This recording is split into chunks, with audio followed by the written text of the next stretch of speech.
E a histórica condenação do ex-presidente Jair Bolsonaro e 7 aliados por crimes relacionados à tentativa de golpe de Estado gerou fortes reações da direita à esquerda. E para entender os argumentos de todos os lados sobre o resultado do julgamento, nós convidamos o senador Sérgio Moro, do União Brasil, e o deputado federal Paulo Pimenta, do PT. Aos dois eu agradeço pela presença aqui na CNN, pela disponibilidade ao falar com a gente. Eu vou apenas sinalizar durante o nosso debate o tempo, cada um terá 2 minutos. Eu vou dar uma sinalizada quando o tempo estiver chegando ao fim, mas fiquem à vontade para poder finalizar com o raciocínio, apenas para poder sinalizar que o tempo está acabando. Eu vou começar com o deputado Paulo Pimenta. Deputado, o julgamento do golpe pode ter o mesmo fim da Lava Jato? Boa noite, obrigado pela presença. Eu não acredito. Eu acho que o Brasil tomou uma decisão histórica que rompe com uma tradição de impunidade a todos aqueles que atentaram contra a democracia. O que o Supremo Tribunal Federal disse ao país e o que o país aguardava é que nós pudéssemos definitivamente acabar com qualquer possibilidade de impunidade. E esse julgamento ele tem um caráter pedagógico.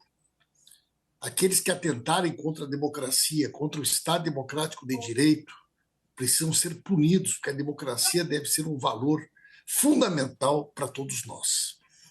As provas são robustas. Todos nós sabemos que Jair Bolsonaro, na presidência da República, já muito antes da eleição, promoveu de forma constante, investindo milhões de reais numa tentativa de desmoralização do sistema eleitoral brasileiro, a campanha contra as urnas eletrônicas, não reconhecendo a legitimidade do processo eleitoral, ele questionava o resultado da eleição, financiaram e investiram milhões de reais na mobilização dos acampamentos golpistas em frente aos quartéis e, posteriormente, viabilizaram a presença, financiaram e promoveram a tentativa de golpe do dia 8 de janeiro. Após as investigações, vieram à tona muitas outras informações. A tentativa de assassinato do presidente do Tribunal Superior Eleitoral, Alexandre de Moraes, né? A Operação Punhal Verde e Amarelo, o planejamento para a possibilidade de assassinato do presidente Lula e do nosso vice Alckmin, a participação do general Braga Neto e de oficiais de alta patente nessa trama criminosa, tudo isso precisava de uma resposta contundente. Dentro da legalidade, garantindo amplo direito de defesa, nós tivemos um resultado que, do meu ponto de vista, tem esse sentido pedagógico.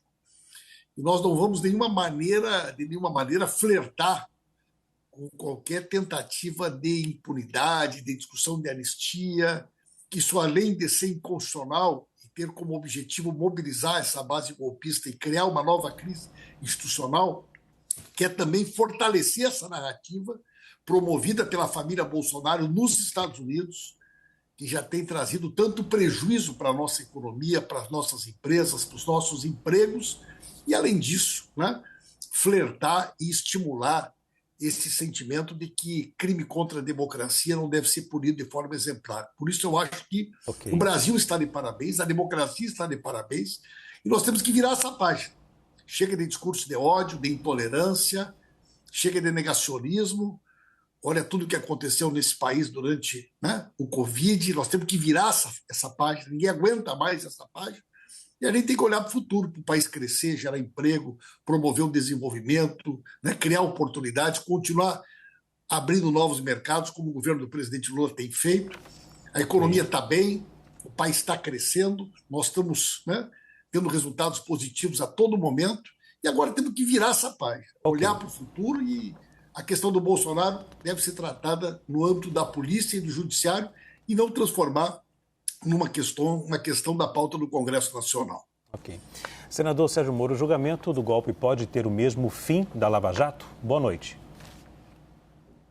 Tudo bem, Leandro? Boa noite. Olha, primeiro eu quero dizer que a Lava Jato, ela descobriu o maior esquema de corrupção que a gente já teve na história do país. A Petrobras foi saqueada.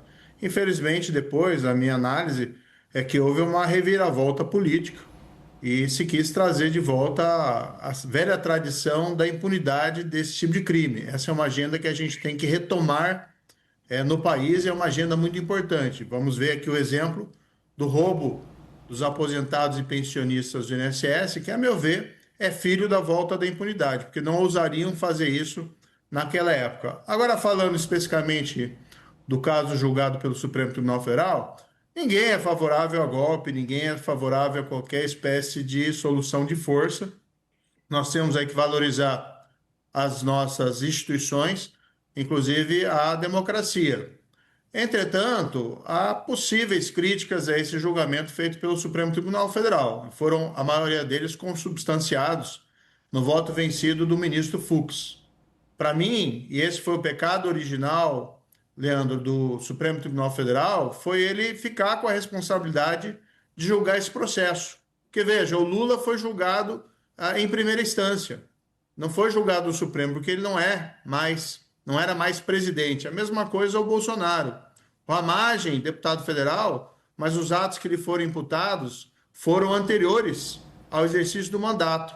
Então, em qualquer perspectiva jurídica, a competência deveria ser da primeira instância. E se fosse do Supremo, teria que ser do plenário pelo regimento. Então, essas falhas processuais, essas críticas, acabam muitas vezes colocando em dúvida esse julgamento. Tem também a própria questão da configuração da tentativa. Houve um planejamento, discussão, mas houve de fato a tentativa de golpe? Se chegou aos atos executórios, a meu ver, tudo depende de você demonstrar uma ligação entre aquelas conversas que o Bolsonaro tinha, junto ali com o seu entorno, em novembro e dezembro de 2022, e o 8 de janeiro. E aí eu trabalhei na CPMI do 8 de janeiro e não foi apresentada, não foi encontrada nenhuma evidência, nenhuma prova que possa demonstrar que o 8 de janeiro teve um maestro. Então existem problemas, sim, nesse julgado, que vão levar a questionamentos sucessivos e, a meu ver, dão força aí à discussão da anistia para a gente buscar a pacificação desse país. Ok. Senhores, eu vou chamar também a nossa analista Juliana Lopes, que participa do debate. Juliana? Bem-vindo, deputado e senador. Queria começar com o senador Sérgio Moro. Senador, o deputado Paulo Pimenta fala de um caráter pedagógico desse julgamento e a gente tem ali todas as provas sobre os ataques do 8 de janeiro. Uma anistia resolveria realmente essa questão? Não pode acabar driblando esse caráter pedagógico do julgamento? Juliana, vamos ser bastante claros. As pessoas que foram presas no Rio de Janeiro são pessoas simples, muito humildes. Visitei algumas na cadeia. São senhoras de mais de 60 anos de idade. São pessoas simples. Uma lá está presa, condenada a 14 anos porque pintou de batom uma estátua. Outra a 18 anos porque sentou na cadeira do ministro. Invadiram os prédios, erraram, não deviam fazer isso. Mas a punição tem que ser proporcional à responsabilidade. Eu fui um juiz muito rigoroso, mas era rigoroso contra corrupto, contra traficante de drogas, contra pessoas que praticavam crimes extremamente graves e sérios. É claro que não pode invadir prédio público para fazer aí manifestação, mas as pessoas se exaltaram e erraram. A meu ver, está na hora dessas pessoas voltarem para casa, porque as penas são, e até a esquerda concorda com isso em geral, que as penas são desproporcionais para esses manifestantes.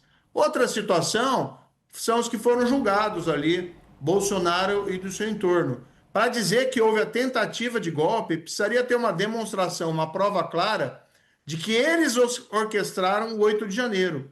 E, sinceramente, com todo respeito, não existe isso no processo, não existe nenhuma prova que faça essa ligação específica. Somado aos questionamentos de competência, o caráter pedagógico acaba se perdendo. Agora, precisamos deixar claro, sim, que qualquer solução de força, qualquer tentativa de golpe ou virada de mesa é absolutamente reprovável e não aceitável politicamente. Outra coisa é condenação criminal, que você depende de uma tipificação das condutas que estão descritas na lei.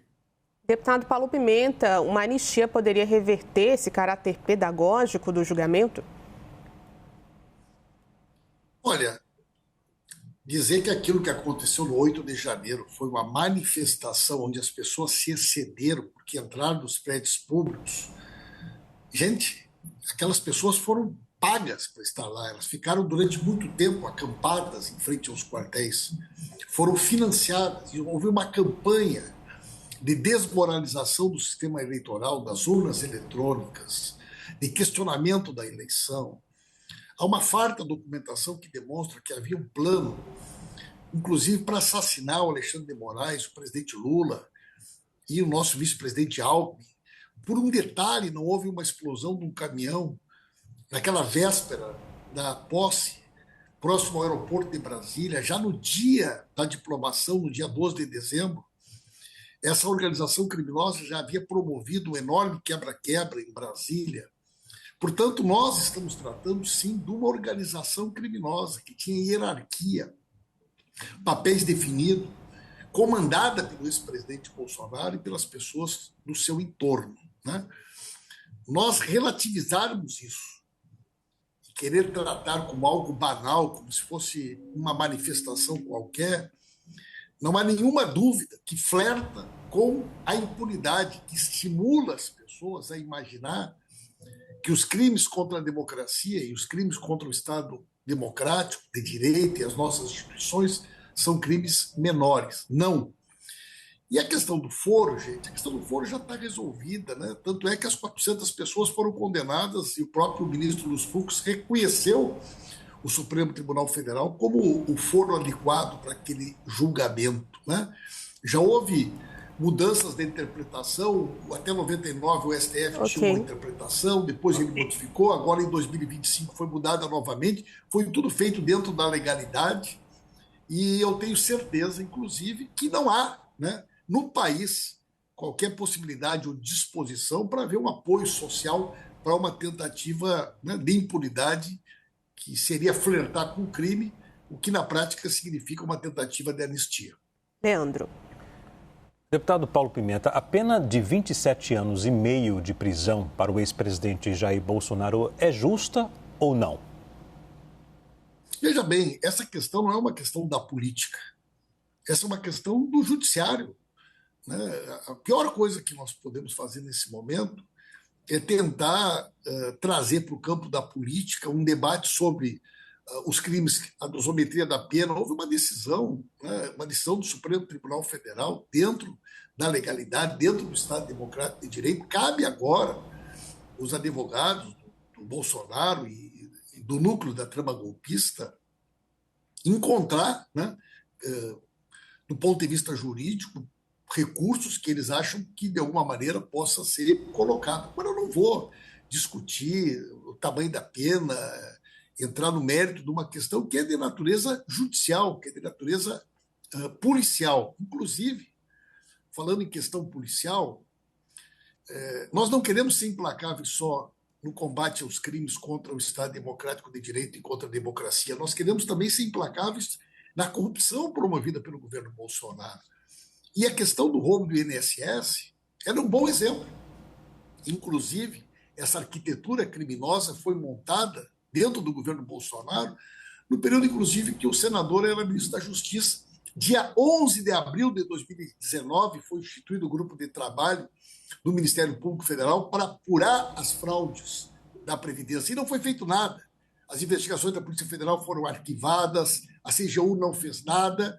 E hoje, essa operação da Polícia Federal, por uma iniciativa do governo do presidente Lula, da CGU e da Polícia Federal, nós começamos a prender os autores intelectuais dessa fraude montada dentro do governo Bolsonaro e que nós vamos levar nas últimas consequências para chegar nos autores intelectuais e saber aonde esse dinheiro foi parado. O dinheiro roubado por esse esquema criminoso montado no governo Bolsonaro está sendo devolvido para os aposentados. Já são 3,2 bilhões de reais, né?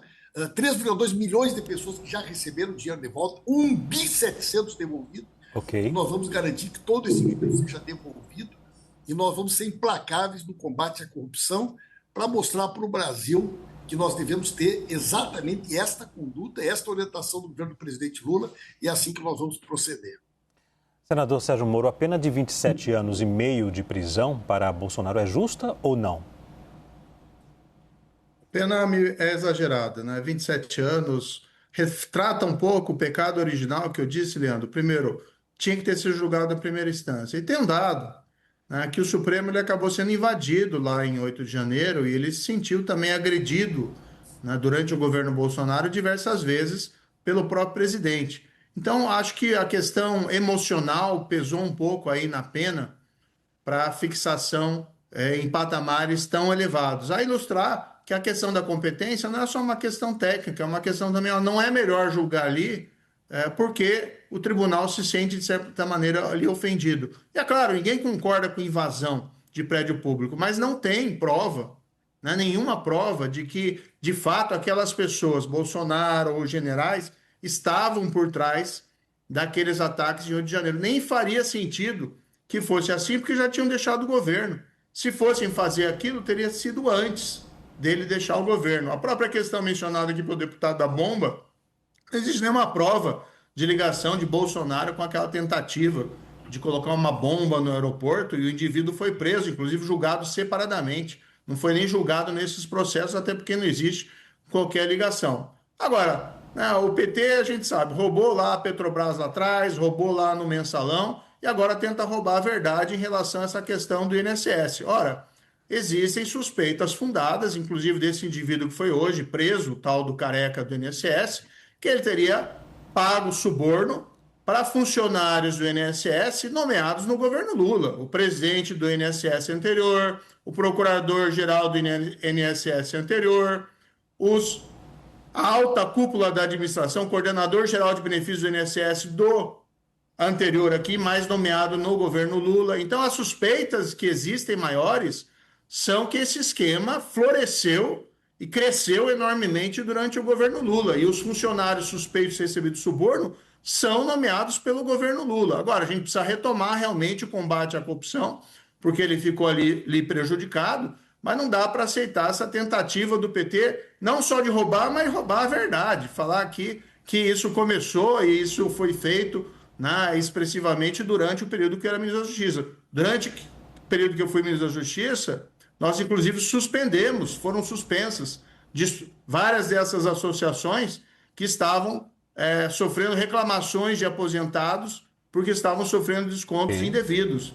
O esquema, na verdade, cresceu enormemente durante o governo Lula, e isso ninguém nega. Os números dizem isso, cresceram a conta de bilhões. E o governo Lula só reagiu quando isso aí explodiu na imprensa e não teve mais o que fazer. Agora, a questão do golpe, mais uma vez, ninguém pode defender em sã consciência golpe ou ataque à nossa democracia. Mas esse processo tem uma série de falhas. O excesso contra os manifestantes, nas penas. O excesso agora na fixação das penas contra o Bolsonaro e os generais. E os questionamentos que cabem, sim. Houve, de fato, uma tentativa ou ficou na esfera ali do planejamento e aquilo foi abortado. Isso não deveria também ter sido considerado no Supremo Tribunal Federal quando do julgamento? Por isso que é possível, sim, defender uma anistia ou uma redução significativa de penas desses envolvidos, para que a gente possa enfrentar aí os problemas que o país hoje precisa ter equacionados, né? Nós temos a dívida pública crescendo, nós temos esses juros em patamar elevadíssimo que impactam aí a saúde financeira não só do governo, mas das famílias. Tem muita coisa a ser feita. Ok. Senhores, como houve citações, eu vou citar agora, vou conceder 30 segundos para cada um, começando com o deputado Paulo Pimenta. Por favor, deputado. Olha, eu conheço, o Brasil conhece o juiz Sérgio Moro há muito tempo. A gente sabe, né, que tudo aquilo que ele manipulou, mentiu e conduziu da Lava Jato foi anulado. Então, eu já nem discuto mais, né, porque ele tem, né, já por uma decisão do Supremo Tribunal Federal, uma desmoralização da sua própria carreira enquanto juiz. Agora, sobre o INSS, gente, todos os nomes que foram citados por ele, todos foram nomeados do governo Bolsonaro, todos eles. Esses funcionários que ele citou, são funcionários de carreira do INSS, nomeados do governo Bolsonaro, que fazem parte de uma quadrilha. Essa quadrilha foi montada, esses ACTs foram distribuídos a partir de 2019, não houve nenhuma ação para coibir a ação desse grupo criminoso, e nós vamos provar isso nessa CPI, rastreando o dinheiro. Não foi nenhum ex-ministro do governo do Lula que recebeu dinheiro na conta de campanha da organização criminosa. Nós não temos nenhum vínculo com com esse esquema perverso de roubar dinheiro de aposentados, do BPC, do Bolsa Família. E essa quadrilha, montada no governo Bolsonaro, que o senhor fez parte desse governo, ela foi desbaratada pelo nosso governo. Okay. O dinheiro que vocês ajudaram a roubar dos aposentados é o dinheiro que está sendo devolvido pelo governo do presidente Lula. Ok. Senador Sérgio Moro, o senhor tem 1 minuto. Olha, o Stefanuto, que é o presidente do INSS, que é suspeito de ter recebido suborno, foi nomeado no governo Lula como presidente do INSS e os subornos teriam sido recebidos durante o governo Lula. Então, não sei de onde que o deputado tira, como disse, esse costume de roubar a verdade. Eu não vou aqui partir para ofensas pessoais, de falar em desmoralização. O que eu vejo é um governo absolutamente ineficiente, com suspeitas de corrupção, mas aqui, né, fazer até aqui uma referência que o próprio deputado aí, Paulo Pimenta, acabou sendo demitido do governo, né, porque sequer teve a competência de permanecer num governo que já é bastante incompetente. Mas não quero baixar esse nível, né, a gente não precisa entrar nessa discussão, mas o fato é que o escândalo do INSS, o roubo do INSS, e a CPMI vai demonstrar isso, está no colo do governo Lula. Juliana Lopes.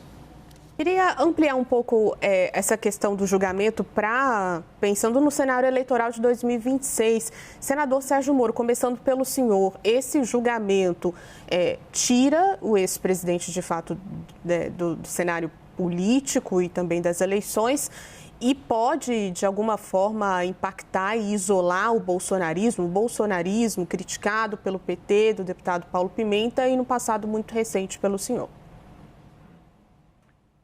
Eu acho que tem espaço eleitoral bastante para a oposição no próximo ano. Né? Tem diversos nomes que estão se apresentando, principalmente aí dos governadores, né, do campo da direita e da centro-direita, que estão colocando uma proposta diferente. O que a gente tem hoje, Juliana? A gente tem um governo que acredita no desenvolvimento econômico a partir do gasto do Estado. Gasta desenfreadamente, gasta mal, dá ensejo a esses escândalos de corrupção e quer ajustar as contas públicas através de cobrança e aumento de impostos. Esse modelo está esgotado, a gente sabe que ele não funciona. E no plano internacional, é um governo que se afasta cada vez mais das democracias ocidentais, gerando situações até bastante embaraçosas, como, por exemplo, foi o caso do Lula, viajando lá a Moscou para aplaudir as tropas do Putin que invadiram a Ucrânia. Então, acho que a imagem e a reputação internacional do Brasil nunca estiveram tão mal, e as taxas de desaprovação do governo Lula tornam aí bastante competitiva a oposição. Eu acredito que Bolsonaro, se não puder concorrer, vai indicar um nome, né, vai apoiar um nome, e a direita deve se aglutinar em relação a esse nome, e nós vamos derrotar o PT, porque o país não aguenta mais 4 anos de toda essa incompetência e ineficiência. Deputado Paulo Pimenta, o bolsonarismo está isolado após o julgamento? Nem a direita aguenta mais o bolsonarismo. Boa parte da direita, a prisão do Bolsonaro é se livrar de um fardo, né? Um fardo que desmoralizou o Brasil no cenário internacional durante a pandemia, um governo marcado pelo negacionismo, pela corrupção. O Brasil hoje vive uma nova fase, nós estamos reconstruindo o Brasil. E eu sou uma pessoa de confiança, de lealdade, faço parte de um projeto com o presidente Lula e não fui demitido de nada. Eu troquei de tarefa e de função porque eu tenho esse compromisso com o nosso projeto e me orgulho muito de fazer parte desse projeto. Diferente do senhor, que foi o juiz que não permitiu que o Lula fosse candidato, depois virou ministro da Justiça do governo do Bolsonaro, foi corrido no Ministério da Justiça, e eu lembro muito bem tudo que o senhor falava do Bolsonaro quando o senhor foi corrido do Ministério da Justiça. As taxas de aprovação do governo estão se recuperando muito. Por quê? Porque nós pegamos um país destruído. E como diz o presidente Lula, para você colher, primeiro você tem que plantar. E nós plantamos, primeiro, os programas sociais, depois o apoio à retomada da atividade econômica, a abertura dos mercados internacionais, a ampliação das exportações, as menores taxas de juro da história do nosso país. Eu também acho, né, que esse juro do Banco Central é um juro absolutamente incompatível com esse momento que a economia do Brasil vive. Nós temos que baixar esse juro para garantir um crédito barato, para garantir a geração de ainda mais emprego, criação de mais oportunidades. E o presidente Lula está preparado para continuar liderando essa grande frente política nacional de um Brasil soberano, altivo, de um povo que voltou a ter orgulho de ser brasileiro, dentro e fora do país. E nós vamos para 26, sim, né, com esse compromisso histórico de impedir o retrocesso. O senador falou, se o Bolsonaro não pudesse ser candidato, gente, o Bolsonaro está preso, foi condenado há 27 anos. Não existe nenhuma hipótese do Bolsonaro poder ser candidato, né? Então, são umas coisas absurdas que são ditas, né? Espero que existam outros candidatos, bons candidatos, para que a gente possa fazer um bom debate, fortalecer a democracia, mas não tenho nenhuma dúvida de que o presidente Lula é, né, o grande nome, a grande liderança política do Brasil e a grande política internacional que o Brasil hoje conduz para ser, né, o nosso candidato e vencer a eleição em 2026. Leandro? Senhores, eu vou conceder 30 segundos para as considerações finais. Senador Sérgio Moro? Olha, Leandro, a gente tem que olhar para frente, né? Ano que vem tem um ano eleitoral, nós precisamos superar esses governos do PT e do Lula. Veja que o PT não conseguiu se desvincular do Lula até o momento. Ele só tem um nome possível para ser candidato. E cá entre nós, é um nome ruim que está fazendo, acho que o pior. Os mandatos anteriores já foram ruins, mas é o pior mandato, né? A economia está fragilizada, a dívida pública crescendo, juros lá em cima. Voltou a roubalheira com esse escândalo, inclusive revelado aí dos aposentados e pensionistas do INSS. A gente está vendo também uma escalada da criminalidade e vamos ser francos aqui, o PT não consegue trabalhar esse tema da segurança pública com rigor, o crime organizado cada vez mais se infiltrando nas nossas instituições. A gente precisa pegar um caminho diferente. Vamos buscar um caminho aí de desenvolvimento, acreditando no setor privado, gerando um ambiente propício aí a negócios e aos investimentos. Agora, a gente precisa também buscar uma pacificação do país. E em relação a esse processo, jamais, como disse, dá para se concordar com qualquer solução de força. Mas há uma série de críticas cabíveis pelos excessos, pelas questões relacionadas à competência, e faríamos melhor se pudéssemos colocar uma pedra em cima disso, né, aprovando uma anistia, pacificando o país e olhando para frente para a solução de todas essas questões. Diferentemente do PT e do Lula, que só tem um candidato já, né, com essa idade elevadíssima e com dúvidas aí sobre a sua capacidade real de poder conduzir o país, ainda que com ideias erradas, no campo da oposição tem aí vários governadores do campo da direita e centro-direita que são potenciais candidatos para ganhar as eleições contra o Lula. Deputado Paulo Pimenta, o senhor tem 2 minutos, o mesmo tempo do senador Sérgio Moro. Nós temos muito orgulho de ter um presidente Lula como líder político que representa esse projeto que nós, né, estamos conduzindo na reconstrução do Brasil. O presidente Lula é responsável pela condução de uma política econômica que tirou mais de 30 milhões de pessoas do mapa da fome, que recuperou os programas sociais, que recuperou a confiança do mercado internacional, abrindo mais de 300 novos mercados para exportações brasileiras, principalmente na área do agronegócio, que retomou os investimentos na área da educação, da saúde pública, na habitação, que tem hoje a responsabilidade de conduzir o Brasil num momento tão delicado, quando nós estamos sendo vítimas de uma ação criminosa orquestrada por parte, né, dessa articulação criminosa ligada à família Bolsonaro, que está lá nos Estados Unidos, lesa a pátria, traidores, quinta coluna, estimulando ações de sanção contra a democracia, contra o Estado Democrático de Direito e contra a nossa economia. O presidente Lula, hoje, é uma das maiores lideranças do mundo, recuperou o prestígio, o respeito internacional, e nós, há poucos dias, prezados amigos e amigas, mostramos quem é que tem compromisso de defender a segurança pública nesse país, realizando a maior operação de combate ao PCC e ao crime organizado já realizada na história desse país.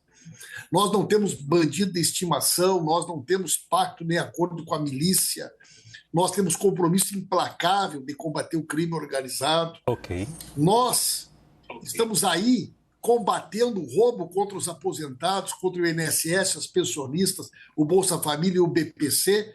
O Brasil está no rumo certo e a gente tem muito orgulho daquilo que a gente representa e daquilo que a gente faz. Senhores, o nosso tempo acabou. Quero agradecer mais uma vez a presença dos senhores aqui na CNN. Um abraço em cada um e até a próxima. Até mais, muito obrigado. Obrigado. Boa noite. Muito obrigado pelo convite. Obrigado. A gente que agradece. Estou sempre à disposição.